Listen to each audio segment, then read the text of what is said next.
Hello and welcome to the channel. It is Simon the Watch Guy. Today I am finally bringing you, can you recognise what this is? The title obviously gives this away, but hey, this is the box of the Cartier Tank. Let me just show you the kind of real detail of this.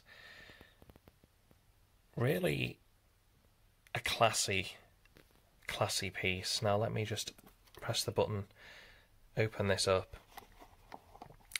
I do have the leather strap, the official Cartier leather strap. However, I have purchased, which let me tell you guys, it was not cheap at all.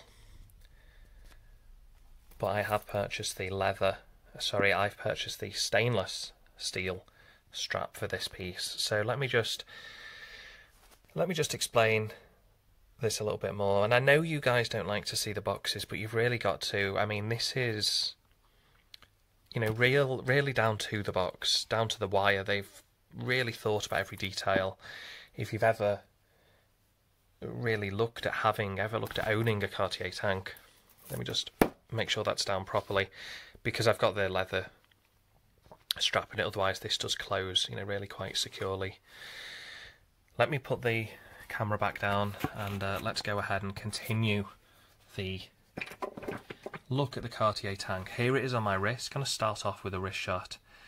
7.25 inch wrist. This is the Cartier Tank Solo in large, so this is kind of what you can expect if you do go ahead and make the purchase.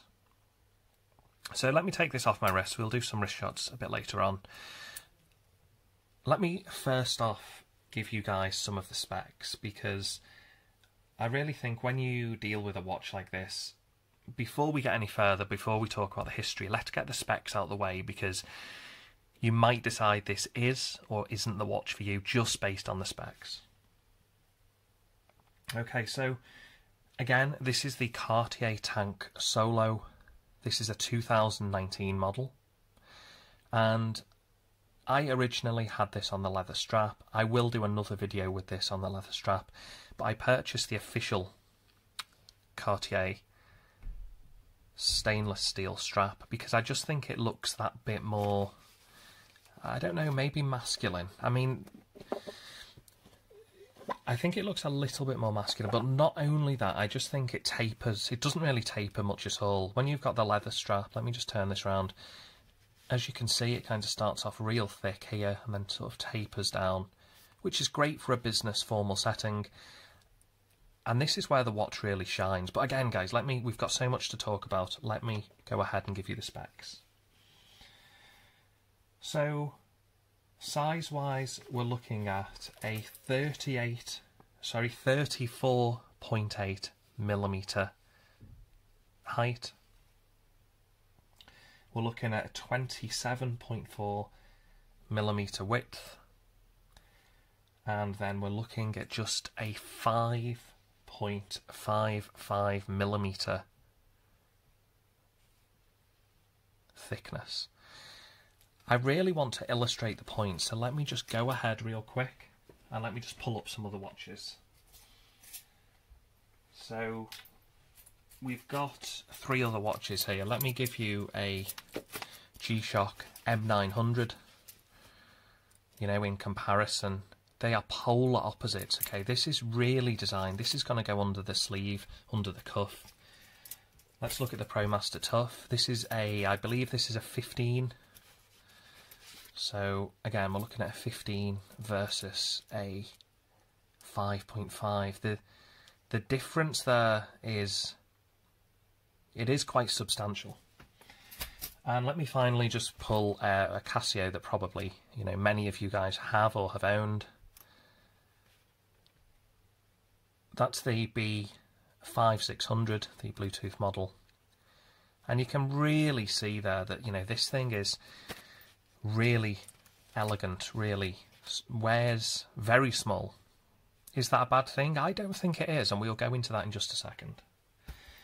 So, specs out of the way, let's dive a little bit deeper into the watch. So again, this is the large model. This is the quartz movement. Notice there's no second hand, and I'm just going to hold this right up to the camera. You can actually see when this hits the light, you can see those blued hands really do present you with a beautiful, beautiful shade of blue. Excuse some of the scratches. This thing is a bit of a scratch magnet, it really is. I've owned this for a year and I've worn it a fair bit. But yeah, it does pick up scratches, it's going to. But at the same time, it gives this some character. This is absolutely, guys, this is a watch that you can and should pass down to future generations with care and services. Quartz or the automatic version. If you go for a Cartier, the likes of, you know, your high-end luxury watches, they really are more than, they're more than a watch. They're a statement, they're a fashion piece. They are, there's something about them, there's something you can't quite put your finger on. It could be the history and the heritage that goes behind Cartier. And if you start to look into the history and the heritage, you'll realise that this is a brand that really was at the very, very forefront of creating watches and timepieces. You simply cannot talk about horology without mentioning Cartier. It's impossible. If you look at the Santos Dumont, it was created as the world's first pilot's watch, essentially. So there's so much history. Let me just give you guys, before we jump back onto the watch itself, let me just give you guys a real quick overview of the Cartier Tank. It's actually created by Cartier way back in 1917. It's by far probably the most synonymous model that Cartier produce. It is definitely their most iconic model because it's a timeless design. The design really hasn't changed too much since the very early days back in 1917. The hands have slightly changed. They used to have like little circles. They were beautiful hands. I actually kind of wish they didn't change them, but this definitely looks more modern. The actual tank name, it kind of pays homage to the Renault FT-17, which was a French tank. Now, this watch was said to essentially be John Pershing's experience, I guess, General John Pershing of the American Expeditionary Force. Essentially, he was said to be on the battlefield. And if you look at these sort of edges here of the watch, they resemble the way a tank would look from the side, and the way the nickname for this watch, the tank, that's where it comes from, guys. So again, 1917. It's got an awful lot of heritage. The design is over 100 years old. And it just looks as modern. It's a timeless design, you know. It's a rectangle with the Roman numerals. So let's dig a bit deeper. Let's get into the watch, and we need to talk about price as well, because this watch, guys, was £2,240 on the leather strap. It was around about 2,350, I think, on the stainless steel. I purchased it on the leather, and then I purchased another tank, and I basically ripped off the strap, the stainless steel bracelet. I put it on this one, and then I just sold the watch face. Yeah, it's a long story, but hey, that's how I did it, because it works out more financially sensible, believe it or not, to do it that way. That's another story for another day. We need to talk very quickly about the Swiss watch luxury market. Essentially, prices have gone up. You're not going to find this for the price I paid. If you purchase this today, it's going to cost you just a little bit more. you're probably looking at about 2,340 on the leather strap. So, you know, you need to factor that in. The Swiss industry, they need to try and make up for their losses because a lot of the factories shut down temporarily with coronavirus. I know the Cartier factory, I think the Rolex factory did as well. So, again, they are definitely trying to bump up and boost their profits. So, okay, this being said, let's I could talk about this piece all day, guys. Let's go back to the actual specs of the watch and let's see what we're dealing with. So once again, it's a quartz movement. Now I purchased this because the reliability of quartz, the accuracy of quartz, it really is pretty much unrivaled. And if you're like me, I have to be as accurate as possible. I have to attend meetings. I have to be on calls. I need a quartz watch. I really do. And I love automatics. I'm not a watch snob at all. I will happily wear a Casio F91W. I will happily wear a Rolex, a Cartier, whatever provides, you know, the best need for the task. Okay, if I'm going to need to attend meetings, I'm just going to be in a quartz watch, guys. If I want to be maybe a bit more fashionable, maybe I want to show a watch to my friends, it might be an automatic. Now Cartier do an automatic version of this, although it's significantly larger, so we're not going to talk about it today. Let's talk about the side of the watch. We've got the crown here, which I'm sure you've all seen during this recording. It's actually a synthetic. It's a synthetic cabochon, and it just gives that blued look. And when it catches the light, it really gives you that traditional Cartier look. It is synthetic, so these are really cheap and inexpensive to produce. It's such a shame that they couldn't do more with this, again, for the price you pay, but it's that look.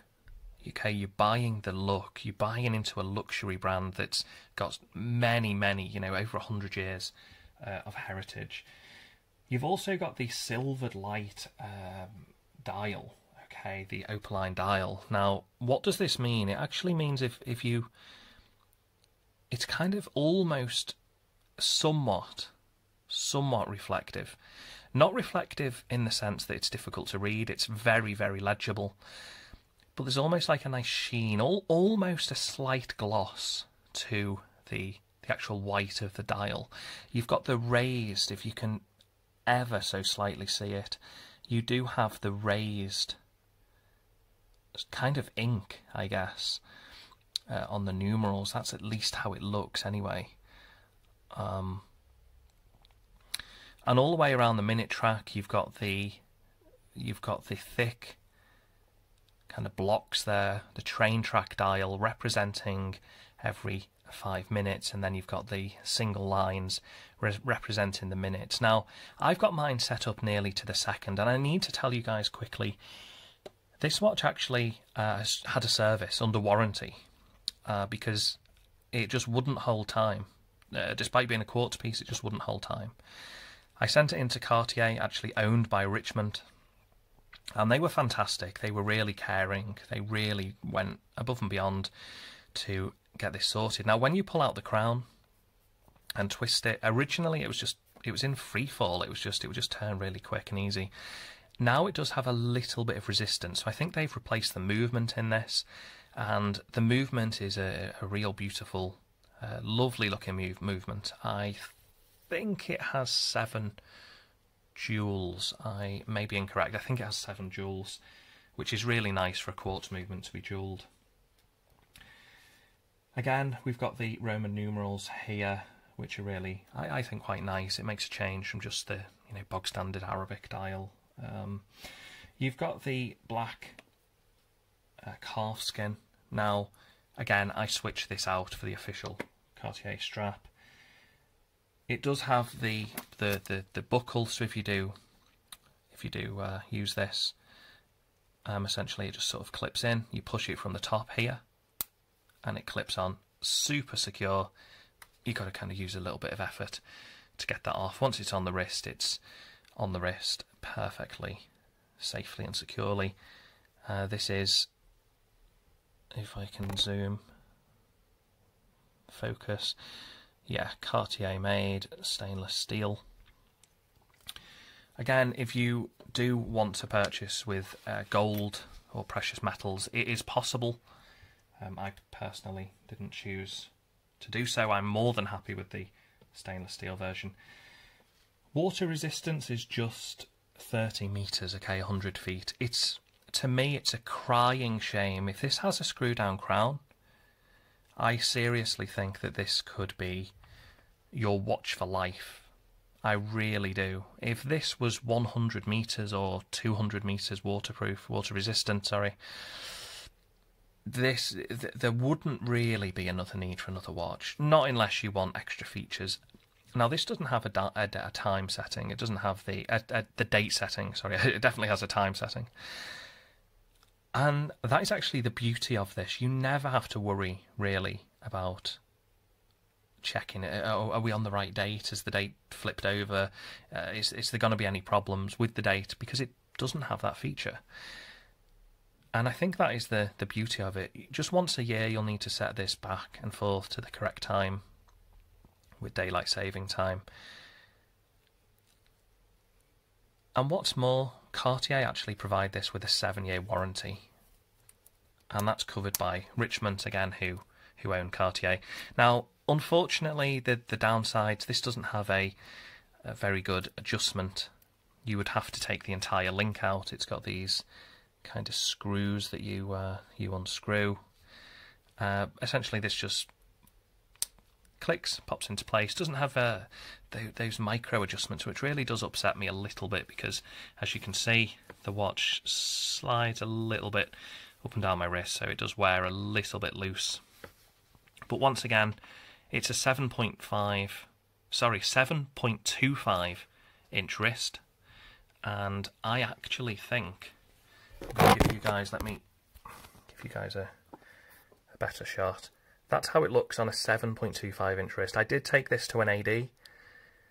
I did look at this in an AD before I purchased, and that's how it looks on my wrist, guys. So it's nice and, you know, super low profile, very easily goes under your cuff. I can't pull down my cuff, I've got one hand on the phone right now, but it does obviously go under the cuff. That's how it looks. It's super slim, just 5.5 millimeters thick. And again, being quartz, again, just having a service, I'm sure if you purchase one, I'm sure yours would be fine. The accuracy is just unparalleled. It's a great watch. Is it worth the money? That's the $1 million question. Let me just put the phone back down. It's really up to you. It depends what you're buying this for. Are you buying this as your only watch? Is this going to last you for many years? Do you plan to keep this for 20, 30 years? Are you going to hand this down? If you're buying this to try and make a profit or flip this, it's just not going to do that. Cartier watches don't always tend to hold value or grow up in value unless they are, you know, really rare pieces, and they become real rare, you know, horological sort of icons. And this is an icon, but it's certainly not rare. If you want one of these, you can definitely get hold of one. Do I regret spending so much money on it? There's days I do. There's days I do and don't. I love the watch. I get a lot of wear out of it. Cartier service, Cartier themselves, the ambassadors, they're fantastic people, really caring, a truly caring company, which is extremely rare. So I was happy to support them.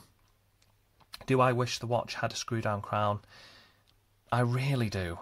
I really do. I kind of feel as if it has to. You know, in 2020 or 2019, when I bought this watch, I struggle to comprehend why manufacturers don't do this. I haven't shown you the back of this watch yet, so let's just take a quick look there. Water resistant, again, 30 meters, Swiss made. That's how it looks, guys. So again, thank you for checking out the video. I'm just going to let you guys make up your own minds on this one. That's my experience of wearing it. It's been a conversation piece. It's been a reliable piece. Minus, okay, yes, it had to go for a service. But again, Cartier's 7-year warranty covered it. And I think I got a little bit unlucky. I don't think there's many people who have an issue with a quartz watch. However, I do believe they replaced the entire movement. The movement feels significantly different. The crown feels different now when I move it.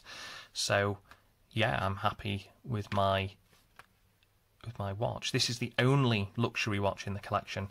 And to be honest, once you've got the Tank, you really don't need another luxury watch. I know that's rich coming from me, who's a watch obsessive.